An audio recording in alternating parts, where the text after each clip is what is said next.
Hello friends, स्वागत है आपका आज की वीडियो में, जिसमें हम लोग शुरू करने जा रहे हैं एक नए चैप्टर जिसका नाम है समरूपता। ठीक है। तो इसमें सबसे पहले हमको ये जानना है कि समरूप आकृतियाँ क्या होती हैं, और साथ में हमने जो 9th क्लास में सर्वांग समता चैप्टर पढ़ा था उसके बारे में भी थोड़ा सा डिस्कशन करना है कि सर्वांग सम आकृतियाँ क्या होती हैं। ठीक है। दोनों चैप्टर को रिलेट करके पढ़ना है। अगर आपने 9th क्लास अच्छे से पढ़ा है तब तो बहुत मजा आएगा ये चैप्टर में, लेकिन अगर आपने उस चैप्टर को अच्छा से नहीं पढ़ा है तब भी कोई दिक्कत की बात नहीं है। आप आराम से वीडियो देखिए, दोनों बातें आपको अच्छे तरह से बिल्कुल समझ में आएगी। ठीक है। चलिए देखते हैं सबसे पहले सर्वांगसम और समरूपता दोनों में अंतर क्या है।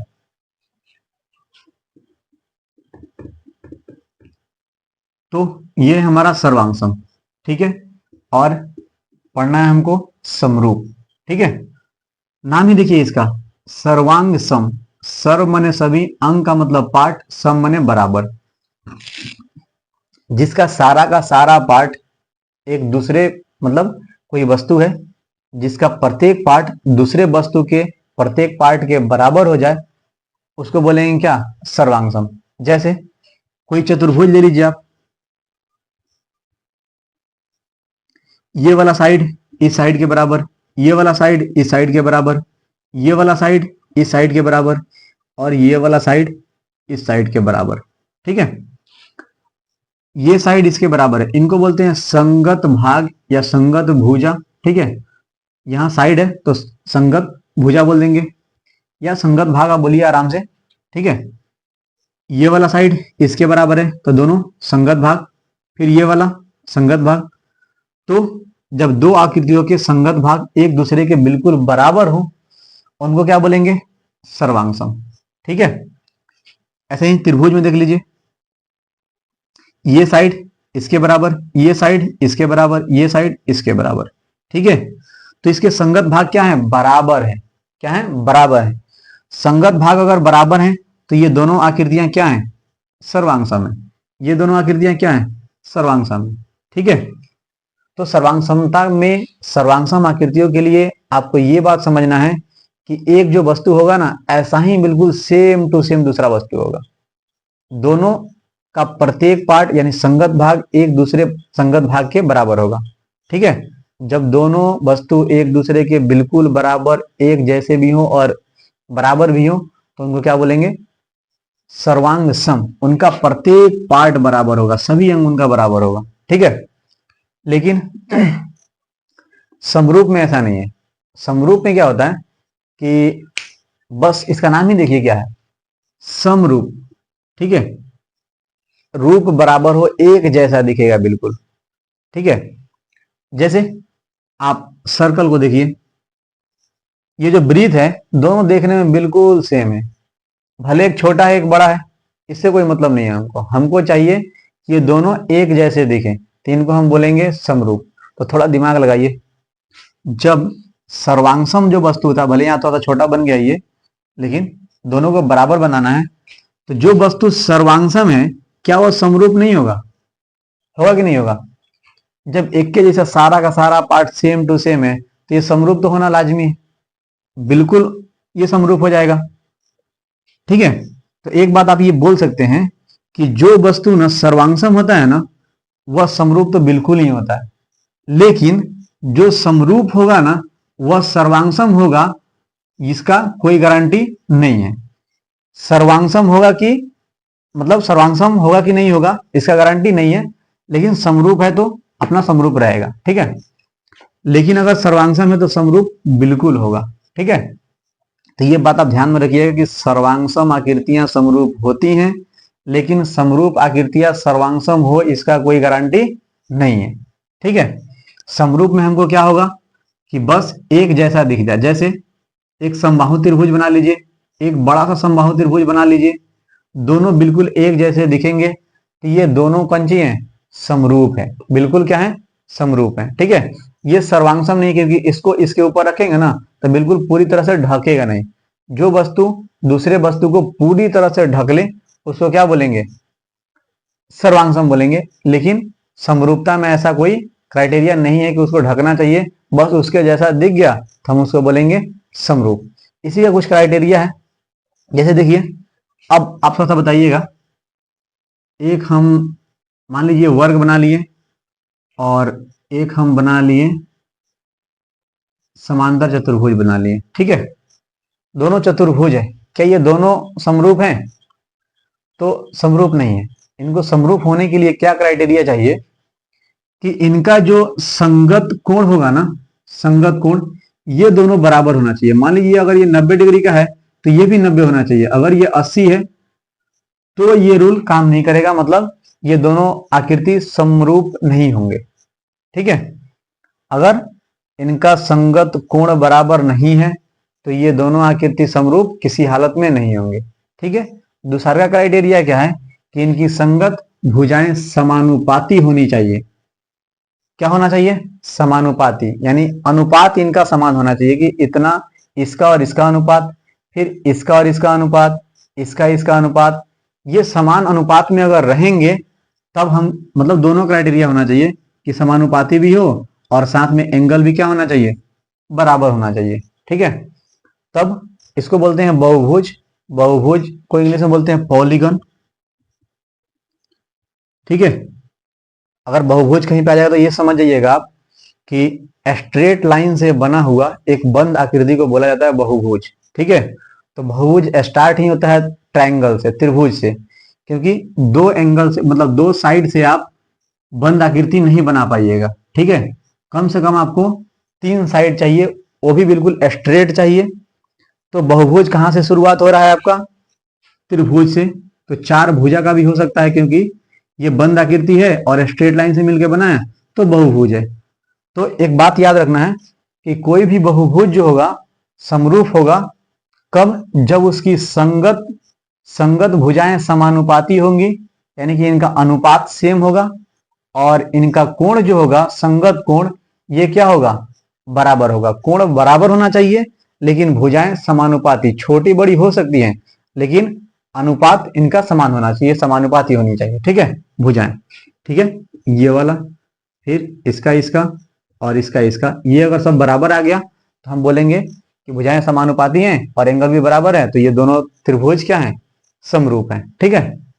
तो चलिए अब कुछ क्वेश्चंस कर लेते हैं। जैसे आप समरूप के लिए एक और चीज, मतलब उदाहरण ले लीजिए कि जैसे मान लीजिए एक फोटो है, हमारा ही फोटो देख लीजिए। समानुपाती का मतलब क्या होता है? ये मान लीजिए हमारा फोटो है, ठीक है। तो इसको हम जूम करेंगे ना, तो इसका शेप, मतलब थोड़ा सा साइज बढ़ जाएगा, अनुपात, समान अनुपात में सारे साइड से बढ़ेगा, चारों साइड से, मतलब जहां जहां इसको बढ़ना होगा समान अनुपात में बढ़ेगा। फिर कम भी होगा तो समान अनुपात में। रूप सेम है, बस इसका आकार बढ़ या घट रहा है, ठीक है। तो इस आकृति को हम क्या बोलेंगे? समरूप बोलेंगे। मतलब आपका फोटो है, उसको जूम आप कर दिए तो आपके समरूप, आप ही के मतलब रूप के जैसा रहेगा, बदल नहीं जाएगा, बस उसका साइज बढ़ जाएगा, आकार बढ़ जाएगा, ठीक है। तो वो भी बढ़ेगा कैसे? समान अनुपात में, ठीक है। तो आइए इन सब क्वेश्चन को देखते हैं। एक और चीज, थोड़ा सा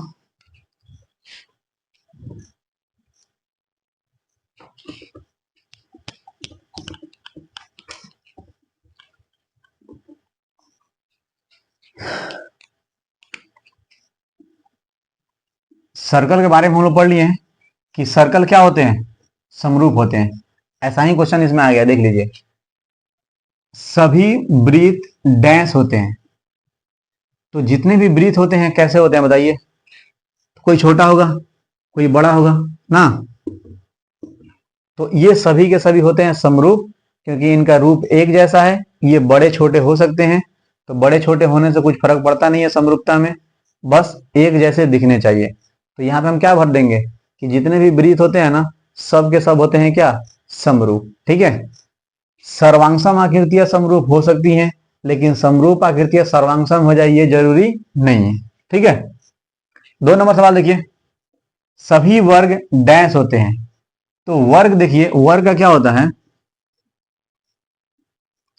प्रत्येक पार्ट बराबर होता है, ठीक है। जितना ये होगा उतना ही ये, उतना ही ये, उतना ही लंबा ये, इसमें भी।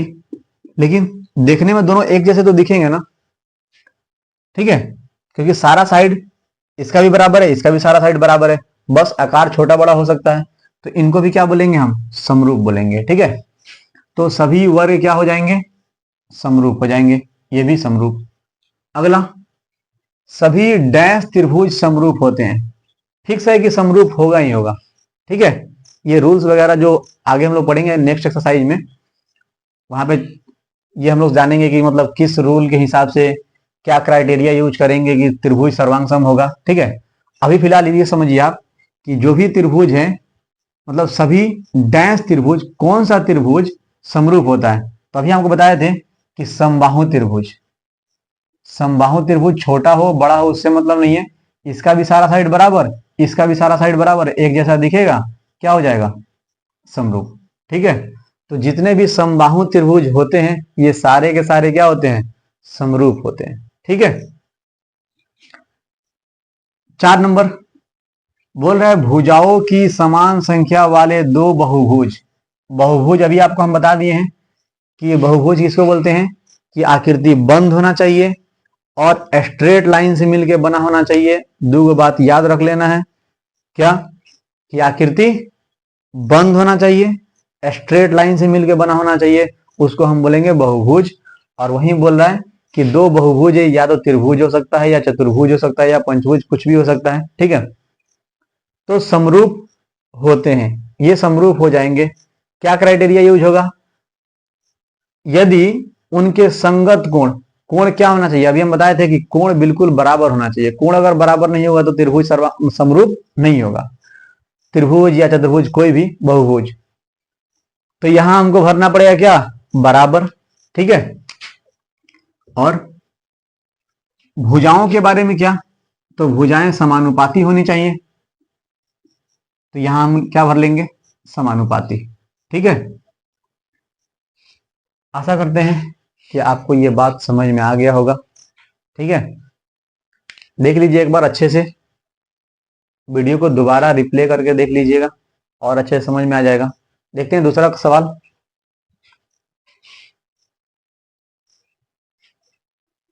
क्वेश्चन नंबर 2 देख लेते हैं।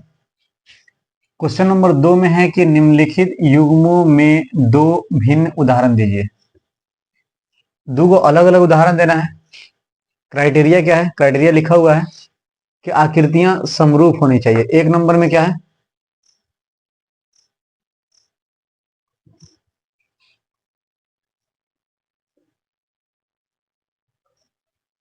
आकृति चाहिए समरूप, दूसरा में समरूप नहीं होना चाहिए। ठीक है, तो समरूप आकृति का हम क्या उदाहरण दे सकते हैं कि दो समबाहु त्रिभुज बना लेते हैं। पहला, दो समबाहु त्रिभुज। ठीक है, एक ये बना लीजिए और दूसरा थोड़ा सा बड़ा बना लीजिए।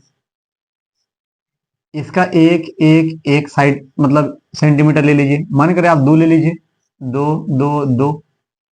इसको बना लीजिए आप 3 3 3। दोनों आकृति अलग अलग है, देख लीजिए, मतलब दोनों समरूप आकृति है, दोनों का भुजा क्या है, समानुपाती है। ये 2/3 आएगा, ये 2/3 आएगा और ये भी 2/3 आ जाएगा। मैंने कहा तो 3/2 लिख लीजिए, 3/2 3/2। तो भुजाएं समानुपाती हैं। और दूसरा, इनके कोण बराबर होंगे, क्यों, क्योंकि समबाहु त्रिभुज का प्रत्येक कोण 60 डिग्री का होता है। ठीक है, ये दोनों हमारे क्राइटेरिया पूरा हो जा रहे हैं, इसीलिए ये दोनों त्रिभुज क्या हो जाएगा, समरूप हो जाएगा। ठीक है, लेकिन एक और उदाहरण देना है, त्रिभुज का नहीं देना है, अब एक अलग उदाहरण देना है। तो हम ले लेते हैं क्या, समरूप त्रिभुज का वर्ग ले लेते हैं। ठीक है, तो दूसरा हो जाएगा वर्ग, 2 वर्ग हम ले लेते हैं। ठीक है, आप यहां लिख लीजिएगा कि ए बी, त्रिभुज का नाम ले लीजिएगा, और भुजा ए का 2 सेंटीमीटर वाला और बी का 3 सेंटीमीटर वाला। ठीक है, अब यहाँ पे हम 2 वर्ग ले रहे हैं और दोनों का भुजा अलग अलग होगा थोड़ा सा। मान लीजिए इसका भुजा 3 ले लेते हैं, 3 3 3 3 सेंटीमीटर। ठीक है, लिखेंगे 2 वर्ग 3 सेंटीमीटर और 4 सेंटीमीटर भुजा वाले। यहाँ पे 2 समबाहु त्रिभुज 2 सेंटीमीटर और 3 सेंटीमीटर भुजा वाला एक लाइन लिख लीजिएगा आराम से, कोई दिक्कत नहीं है। यहां पे ले लेते हैं 5 5 5 5। देखिए दोनों बहुभुज है, दोनों के भुजाओं का अनुपात क्या आएगा, 3/5 या 5/3, फिर 3/5 या 5/3, फिर 5/3, फिर 5/3 या 3/5। अब इसको ऊपर रखिए तो इसको नीचे, और इसको ऊपर रखिए तो इसके नीचे, अनुपात सेम आएगा। ठीक है, तो भुजाओं का अनुपात समान आ गया, और हमको ये मालूम है कि वर्ग का जो भी कोण होता है प्रत्येक कोण 90 डिग्री का होता है। ठीक है, तो इनके कोण भी क्या हो गए, बराबर हो गए। ठीक है, तो दोनों क्राइटेरिया हमारा पूरा हो गया है। आप कैसे लिखिएगा, सीधा 1 नंबर में लिखिएगा, दो समबाहु त्रिभुज, एक 2 सेंटीमीटर भुजा वाला और दूसरा 3 सेंटीमीटर भुजा वाला, क्योंकि सारा भुजा तो बराबर है, तो एक भुजा लिख देंगे तो तीनों हो जाएगा। दूसरा दो वर्ग ले लेंगे, एक 3 सेंटीमीटर भुजा वाला, यानी प्रत्येक भुजा 3 सेंटीमीटर का होगा, और दूसरा 5 सेंटीमीटर वाला, 6 सेंटीमीटर वाला, 7 सेंटीमीटर वाला, जो भी आपको मन करे ले लीजिए, क्योंकि वर्ग का प्रत्येक भुजा समान होता है, और दोनों का हम अनुपात निकालेंगे तो सेम आएगा, और प्रत्येक कोण 90 डिग्री का होता है, तो ये बहुभुज का क्राइटेरिया पूरा कर रहा है, तो ये दोनों क्या हो जाएंगे, समरूप। ठीक है, चलिए अब चाहिए ऐसा द्विगु आकृति बताना है जो समरूप नहीं हो। ठीक है, तो ये तो सबसे आसान है। एक आप क्या कीजिए, सर्कल बना लीजिए, एक आप त्रिभुज बना लीजिए। ठीक है, इसका 2 सेंटीमीटर, 3 सेंटीमीटर, 4 सेंटीमीटर। ठीक है, इसका रेडियस ले लीजिए 5 सेंटीमीटर का। दो आकृति है, दोनों समरूप नहीं है। एक क्या है, सर्कल है, एक त्रिभुज है। दोनों एक जैसा दिखने में है नहीं, जब एक जैसा दिखने में नहीं है तो क्या होगा, समरूप नहीं होगा। तो लिख लेंगे 1 नंबर में एक 5 सेंटीमीटर त्रिज्या वाला वृत्त और एक त्रिभुज जिसका भुजा 2, 3 और 4 सेंटीमीटर का है। ठीक है, दूसरा उदाहरण क्या होगा इसका, एक ले लेते हैं समांतर चतुर्भुज,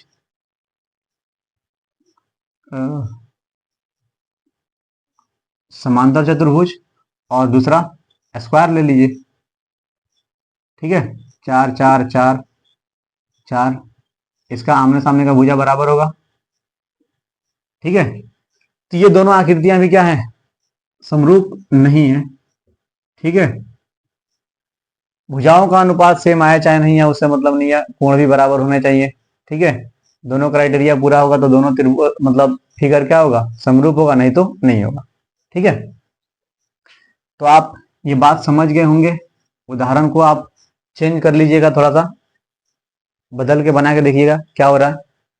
ठीक है, 3 नंबर क्वेश्चन देख लेते हैं।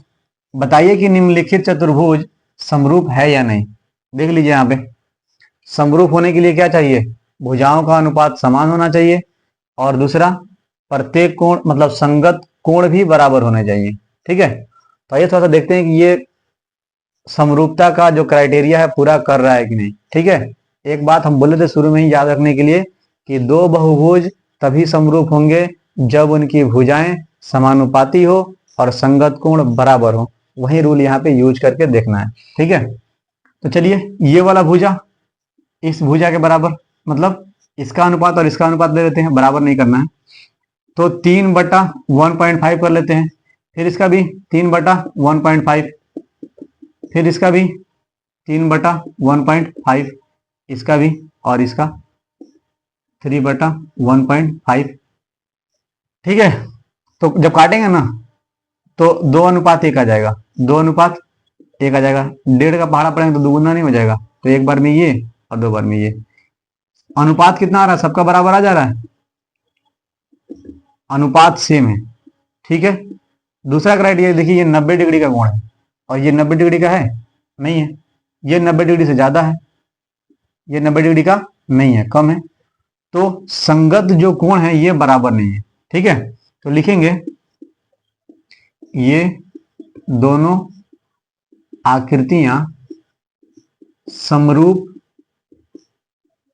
नहीं हैं, क्योंकि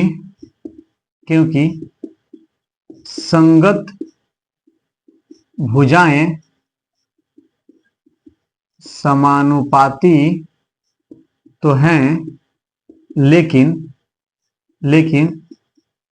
संगत कोण बराबर नहीं है, बराबर नहीं है। ठीक है, दो बहुभुज तभी समरूप होंगे जब उनकी संगत भुजाएं समानुपाती होंगी, संगत कोण बराबर होंगे, तभी। ये बात याद रखना है बिल्कुल, तभी इस चैप्टर को आप समझ पाइएगा। ठीक है, तो हमारे पास 3 सवाल था, तीनों सवाल हम लोगों ने कंप्लीट कर लिया है। ठीक है, आप अच्छा से एक बार देख लीजिए, इसको रिवाइज कर लीजिए। फिर मिलते हैं अगले वीडियो में।